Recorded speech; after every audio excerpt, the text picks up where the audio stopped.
23 तारखेला शनिवारी संध्याकाळी फोन आला आणि फोन येताना सुद्धा त्याच्यात वेगळा आला. मला बोलले की मामा गौरी सुसाईड करायला लावली. अरे बरं, गौरी सुसाईड म्हणलं काय करायला लागली, सुसाईड म्हणजे काय करायला लागली, पॉयझन घ्यायला लागली.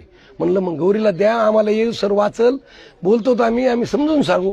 मग कट केला, बोलायला द्या म्हणलं. कट केला की लगे माझ्या मिसेस, आम्ही एका लग्नात होतो माऊली लॉन्सला, तर लगेच 5 मिनिटात तिच्या याच्यावर फोन आला. मामी तुमची मुलगी प्रेतच माझ्या समोर आहे, बघा आता हिने काय केलं. असं जर त्याचं आमचं बी काढा रेकॉर्डिंग. मी तर काय आपल्याला माहित होतं का असं होईना रेकॉर्डिंग, मी रेकॉर्डिंग वगैरे लावलेलं नाही मोबाईलला. माझी बोललेली तुमचं CDR मध्ये काय येईल ते पहा आणि सत्यता समोर आणावं ही माझी विनंती आहे सगळ्यांना.